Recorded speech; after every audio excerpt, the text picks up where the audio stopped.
머니올라 시청자 여러분 안녕하세요. 최근 집값과 전세값 할 것 없이 부동산 시장이 아주 뜨거운데요.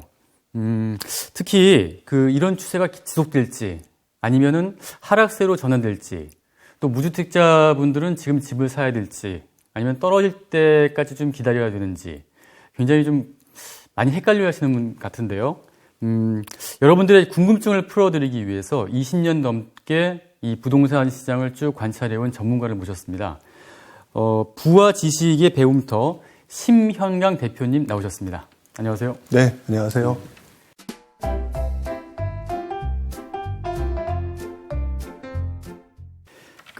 심 대표님이 저희 머니올라 출연은 처음이시니까 일단 간단한 자기소개부터 부탁드리겠습니다. 네. 저는 지금 현재 부와 지식의 배움터라고 하는 곳에서 부동산 관련된 올바른 투자 지식 이런 부분들을 교육하는 그런 일을 하고 있고요. 또 다른 곳에서 여러분들과 부동산과 관련된 올바른 그리고 가능하면 좀 정확한 정보를 드리기 위해서 노력하고 있는 부와 지식의 배움터의 대표 신현강이라고 합니다. 반갑습니다. 예. 감사합니다. 네. 자, 일단 본론으로 한번 들어가 보겠습니다. 네. 부동산 강세장이 지금 지속되고 있는데요. 네. 일단 현재 상황이 어떤지 전반적인 총평을 좀 한번 말씀드려 주시겠어요? 지금 저는 부동산 시장을 얘기할 때는 기본적으로 저는 바탕에 깔고 얘기하는 게 항상 상승과 하락의 사이클이 있다라고 보통 말씀을 좀 드리는데요. 일단 지금 현재 시장은 상승장이 분명히 맞다. 자, 그리고 상승장 중에서도 어떻게 보면 좀 상승장 전반부, 초반부와 후반부가 있지 않습니까? 그 후반부에 많은 사람들이 부동산 시장에 관심을 갖고 몰려들고 있는 약간 그런 상승장의 후반부 시장이기 때문에 시장이 굉장히 좀 강세장을 좀 보이고 있는 그런 시장이라고 좀 보고 있고요. 물론 이제 이 시장이 지금 얼마나 진행될지에 대한 부분은 이제 여러 가지 많은 전문가들의 의견이 좀 다르겠지만 지금 현재로서는 이 강세장이 당분간 조금 더 이어지지 않을까라는 생각을 좀 하고 있습니다. 이 강세장이 지금 시작된 거는 한 2014년, 15년 이때부터인가요? 그리고? 네, 서울을 기준으로 얘기를 한다면 2013년도에 바닥을 찍고요. 2014년도부터 움직임이 시작됐다고 말씀을 드릴 수가 있죠. 그러면은 과거에도 이런 장기간의 이런 강세장이 나타난 적이 있었습니까? 그러니까 제가 부동산 투자에 관심을 갖고 처음 했던 시기가 저 같은 경우는 IMF 외환위기 직후였었거든요. 근데 이거 IMF 외환위기 직후였던 98년, 그러니까 99년도부터 2008년도 금융위기 전까지 시장이 어떻게 보면 지난 상승장이라고 말씀을 좀 드릴 수가 있을 것 같아요. 그렇다면 그때도 99년도부터 시작해서 2008년 금융위기 오기 전까지니까 꽤 오랜 시간 상승을 좀 했다고 볼 수가 있겠죠. 자, 그러면은 이제 지금 쭉 상승하는 요인들이 좀 있을 텐데, 수요와 공급, 그다음에 풍부한 유동성, 그리고 경기가 좋다거나, 또 아니면 사람들의 심리, 이런 여러 가지 요인이 있을 텐데, 이번 장을 갖다가 쭉 이끄는 그런 요인들이 어디 있다고 좀 보세요? 기본적으로 상승장의 시작은 아까 말씀하셨던 것처럼 수요와 공급에서 출발을 하는데요. 그 중에서 기본적으로 공급에서 출발하는 게 맞는 것 같습니다. 공급에서요? 예, 공급에서 출발을 하는데 그 공급에서 출발하는 가장 큰 이유가 아무래도 침체장이라고 우리가 흔히 얘기하는 그 시장 같은 경우는 사람들도 집을 사지 않지만 건설사들도 공급을 하기가 좀 어려운 시장이잖아요. 그러다 보니까 공급이 줄어들 수밖에 없는 상황이고 그 상황에서 다시 이제 새롭게 부족한 공급 때문에 상승장이 시작되는데요. 문제는 처음에 시작됐던 그 공급이라고 하는 부분이 점차 누군가에게나 수익을 얻을 수 있는 장이다라는 생각이 들면서 이제 거기에 이제 심리적인 부분이 같이 이제 맞물리게 되거든요. 여기에 이제 부수적인 아까 해주셨던 유동성이라든지 이런 부분들이 시중에 돈이 풍부하고 올라갈 가능성이 있다라고 하면 그 심리가 더 커지는 건 사실이니까 그 상승장이 계속 이어질 수밖에 없는 거고요.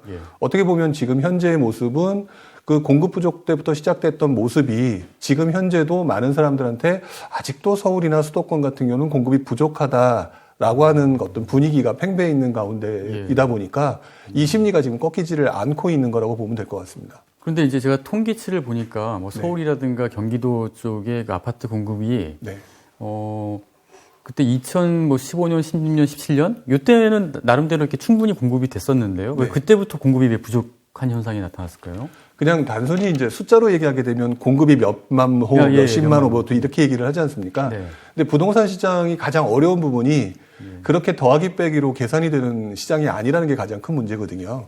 그러니까 그게 왜 그러냐면 저는 이제 그 가장 큰 원인 중에 하나가 전세 시장이라고 보고 있는데요. 이 전세 시장이라고 하는 부분, 그러니까 우리가 주택이라고 하는 걸 볼 때 보통 보면 우리가 거주를 해야 되는, 누구나가 거주를 해야 되는 필수재 시장이잖아요.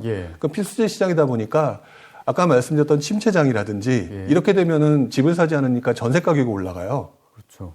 전세 가격이 올라가고 이제 전세 가격이 올라가는 상황이 되다 보면은 그게 또 매매 가격을 자극하고 또 심리를 자극하고 그러니까 단순히 공급만뿐만 아니라 공급에 저희가 지금 필수재라고 하는 특수한 이 주택시장 특성 때문에 시장을 건드려 버리면서 매매 아니면 전세, 전세 아니면 매매 이런 식으로 분위기를 갖다 자꾸 건드려 버리니까 그 시점에 공급이 늘어날 수도 있고 줄어들 수 있는 상황이잖아요. 근데 하필이면 또 최근 같은 장 같은 경우는 정부의 규제라고 하는 부분이 오히려 공급이라고 하는 부분을 점점 줄이게 됐고, 근데 그 줄이는 게 엄청나게 줄였다가 아니라 조금이라도 줄었다라고 하면은 사람들은 거기다가 심리적으로 사고 싶어 하는 심리가 있잖아요. 그러니 거기다가 공급이 줄었대라고 해서 합리화를 시켜버리죠. 그러면 사고 싶어 하는 사람들이 더 늘어나요. 그러니까 이런 것들 때문에 단순히 공급이나 수요 때문에 출발은 하지만 여기에 뭐 기본적인 유동성 또는 정부 정책의 뭐 실수, 기타 여러 가지 이유들 또는 아까 말씀드렸던 전세 가격 이런 것들이 영향을 미치는데요.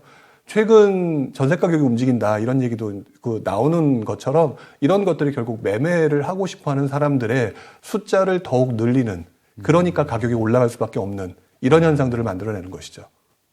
근데 공급이 굉장히 중요하다고 말씀하셨는데, 뭐 통계치를 보면은 이제 뭐 여러 개 기관들이 좀 다르게 나오긴 하지만은, 올해가 한 2만 채, 서울 같은 경우에 2만 채, 그다음에 내년이 한 16,000채.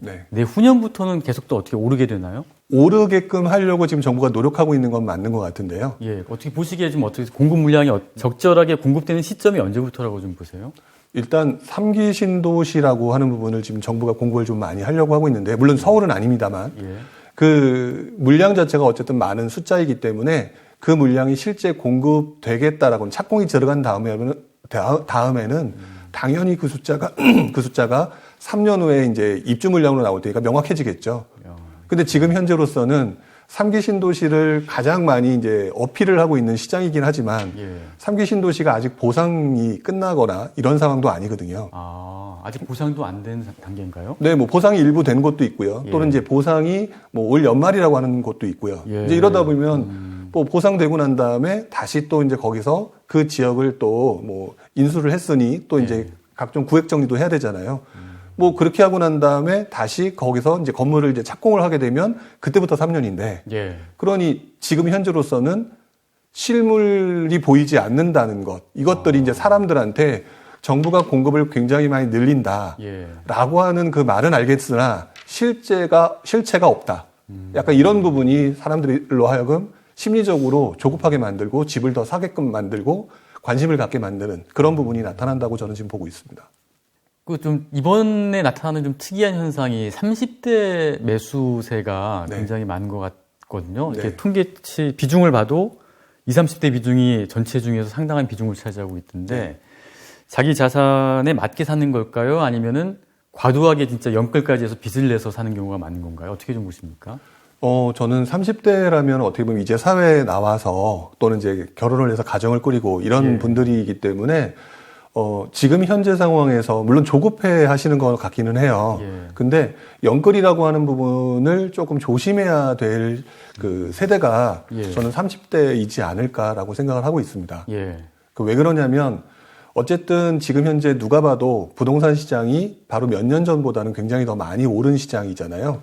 많이 오른 시장이 앞으로 계속 간다는 보장은 분명히 없거든요. 항상 뭐든지 뭐 시장에는 사이클이 있다라고 얘기하는 것처럼 부동산 시장도 사이클이 분명히 있을 텐데 그러면은 나중에 공급 물량이 또 정부가 노력하는 만큼 늘어날 것이고 그랬을 때는 분명히 가격에 뭐 조정이라든지 뭐 많은 분들이 이제 걱정하는 게 폭락 이런 걸 걱정하시는데 그 부분보다는 조정이라든지 이런 부분이 있어요. 근데 그럴 때 본인들이 만약에 감당할 수 있는 수준에서 구입을 한 것이 아니라면 그때 시점에 외부 변수, 뭐 요즘 같은 경우 금리가 올라간다라고 얘기를 하는데 네. 이러면 본인들이 견뎌내기가 힘들거든요. 예. 그렇기 때문에 저는 30대 분들이 지금 집을 사는 거에 대해서는 괜찮다라고 보지만 그렇다고 해서 주변인들의 움직임이라든지 주변인들이 얘기하는 거에 맞춰서 좀 연끌을 한다든지 그런 거는 아직 굉장히 오랜 시간 동안에 본인의 라이프 사이클이 있는데 예. 그거를 먼저 땡겨서 더 크게 뭐 부자가 되겠다라든지 이런 생각보다는 오히려 내 자산을 지킬 수 있는 수준에서 투자를 하고, 그러니까 집을 구입을 하고 거주를 하시는 게 훨씬 더 유리하다. 장기적으로 보면 그렇게 얘기를 많이 하고 있죠. 그런데 이제 뭐 예전에도 그랬지만은 이번 사이클에서도 과도하게 좀 빚을 내서 집을 산 사람들이 집값이 너무 많이 오르니까 네. 그거를 상쇄하고도 남을 정도잖아요. 네네. 그러다 보니까 그걸 지켜보는 입장에서 봤을 때는 그래 좀 이자도 싼데 좀 이렇게 빚을 많이 내서라도 일단 집을 사놓으면 많이 오르지 않을까 이런 기대감 때문인 것 같기도 한데요. 네. 어떻게 좀 과거 사례로 봤을 때 어떻습니까? 그러니까 그 점에 대해서 많은 분들이 지금 말씀하신 것처럼 저한테 얘기를 많이 하시는 것 같아요. 예, 역시 네. 다들 궁금해하는 게 그거죠. 예, 궁금해 하시니까. 근데 저도 그 부분에 대해서 100% 동의를 합니다. 그러니까 그분들이 지금 현재 집을 사려고 하고 이왕이면 연끌을 하려고 하는 거거든요. 예. 근데 저는 이 부분에도 항상 순서라는 게 있다고 생각을 해요. 아, 순서요? 예, 순서가 있다라고 생각을 하는데 지금 30대 분들이 예전에는 분명히 관심이 없었을 거예요. 예. 그 관심이 없었을 때는 뭐 서울의 집값도 쌌었다라고 얘기를 할 정도, 지금 기준으로 얘기하게 되면 그렇죠. 그 쌌었을 때 샀더라면 예. 오히려 큰 수익이 나는 거는 맞죠. 예. 그러니까 뭐든지 그래서 뭐 부동산 투자든 뭐 다른 투자든 다 마찬가지지만 싸게 사서 비싸게 파는 것들을 활용을 해야 되는데 지금 구간은 어떤 구간이냐면 예. 이제 많이 올라서 예. 어떻게 보면 내가 그동안 내가 관심을 가지기 이전에 봤던 내 주변에 있는 수많은 사람들이 얻었던 이익을 내가 똑같이 얻기에는 예. 확률상 떨어지는 시기라는 거죠. 아. 그 확률상 떨어지는 시기에 예. 그들과 똑같은 행동을 취했을 때 시간은 가고 예. 변동성은 커지는 시기에 예. 본인을 감당할 수 있는 것들의 그 리스크가 발생한다는 거거든요. 그렇기 때문에 그분들이 말씀하시는 건 철저하게 저도 인정을 하고 그리고 지금도 오르고 있는 모습이 있으니까 투자하는 것은 맞다고 보는데 네. 문제는 그 부분이 시간이 흘러감으로 인해서 가격이 무한정으로 상승할 수도 없는 것이고 그랬을 때 주춤했을 때 본인이 무너진다면 그 사서 내가 연끌을 해서 샀던 그 집을 내가 그 관리를 하거나 보유할 수 없다면 그게 무슨 의미가 있느냐. 그렇기 때문에 그분들은 내가 분명히 감당할 수 있는 수준에서 매입을 하고 난 다음에 그러면 이제 그 중에는 분명히 여러 가지 또 사람들이 나올 것 같아요. 또 성공하는 사람 또는 실수하는 사람. 근데 30대에 성공하고 실수하는 이분들이 예. 성공하는 사람들이 그 다음번에 100%또 성공할 거냐. 아. 또 두 번째 실패하는 사람들이 이때를 와신 상담으로 해서 예. 다음번에 열심히 내가 이번에 뭐 때문에 잘못했을까 라고 하는 부분을 신경 쓰고 난 다음에 다음에 하면 확률이 더 높아지는 거거든요. 네. 오히려 자신의 이제 나중에 언젠가는 은퇴하게 될 텐데 은퇴하는 구간까지의 그 긴 시간 동안 그렇게 해서 경험을 쌓아가면서 자기의 라이프 사이클을 차근차근 관리하는 그런 과정으로 나가야 되는 게 맞는 건데 그 부분을 생각하기 이전에 이분들이 지금 가장 이제 실수하는 것 중에 하나가 일단 주변과의 비교거든요. 아, 그렇죠. 주변과 비교하면서 내가 뒤처졌다는 것을 견뎌내지 못하는 거지만 그 부분이 저 역시도 과거에 경험했던 부분이고 네. 그 단계를 거치고 보니 비교하는 거는 그때뿐이고 예. 결국 20년 후, 30년 후에 내게 결과가 그분들보다 더 좋을 수 있다면 그게 승리자가 아닐까. 예. 뭐 이런 차원으로 접근하는 게 이분들한테는 앞으로 투자를 하는 개념, 관점, 그다음 실제 투자 방법 예. 그런 점에서 굉장히 저는 도움이 될 거라고 생각을 합니다. 예. 그런데 이제 30대 분들도 그렇고 아무튼 고민이 많은 게 전세값이 계속 오르고 있거든요. 네. 그런데 과거 사례를 보면은 전세값이 오르면 집값은 떨어지고 집값이 오르면 또 이제 실수 요인 전세는 또 다시 네. 또 반대로 움직이지 않습니까? 그런데 이번에는 전세와 매매가 집값이 같이 상승을 하기 때문에 좀 약간 헷갈리는 부분인데 왜 이런 현상이 벌어지는 거죠? 이 부분도 조금 더 이제 세부적으로도 원래 들어가야 되는 부분일 것 같아요. 근데 일단 지금 말씀하신 것처럼 전세 가격이 오르는 시기에는 집값이 떨어져 있는 주로 이제 침체장의 그런 경우가 많은데요. 이 침체장의 이런 경우 말고요. 상승장에도 나타나는 경우가 있습니다. 근데 이런 경우에는 지금 말씀하신 것처럼 전세 가격과 매매 가격이 같이 올라가는 경우가 많아요.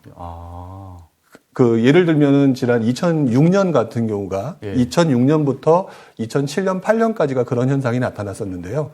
그때도 시장에는 많은 사람들이 투자를 해야겠다는 심리가 있었지만 정부 입장에서는 그때 이제 판교 신도시 공급이라든지 해서 너희한테 싸게 공급을 해줄게 라고 해서 대기를 하고 있었거든요.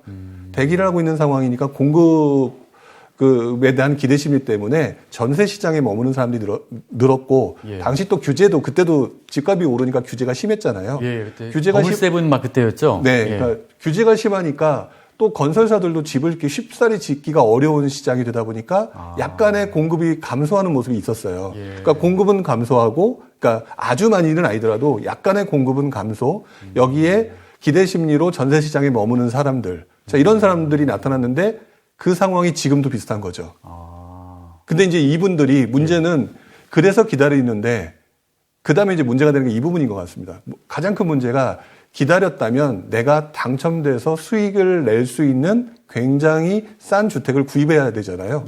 그게 이제 예전에 기대 심리가 판교 신도시였는데 문제는 그때 막상 내가 그것을 기다려 보니까 판교 신도시에 당첨될 확률이 굉장히 떨어진다는 걸 알았을 때 전세 가격은 이미 올라버리고 있고 집값도 불안하고 올라가는 상황인 것 같고 그러니까 이 사람들이 전부 다 매매 수요로 돌아서는 현상이 나타났거든요. 그게 이번에 나타난 네, 지금 보면은 아마 30대 분들이 지금 고민하는 게 내가 청약 가점이 얼마나 되느냐, 그리고 내가 당첨 확률이 얼마나 되느냐, 되게 고민들을 하고 계실 거라고 봐요.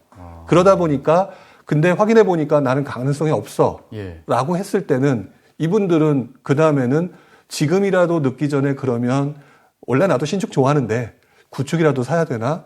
이제 이런 심리들이 나타날 가능성이 있는 거죠. 그런 것들이 생기면 전세 가격과 매매 가격이 같이 움직이는 현상이 나타나는 경우가 발생합니다. 그런데 지금 사실 다들 걱정하는 게 전세가 지금도 비싼데 내년 이제 7월 달이면은 임대차 입법 통과한 지 2년 되잖아요. 다시 말하면은 이제 계약갱신 청구권을 사용 못하는 이제 분들이 많이 생길 텐데 그러면 내년 그 여름 7월 달 정도면 전세값이 더 폭등하는 것이 아니냐 이런 우려가 있는데 어떻게 좀 전망하십니까?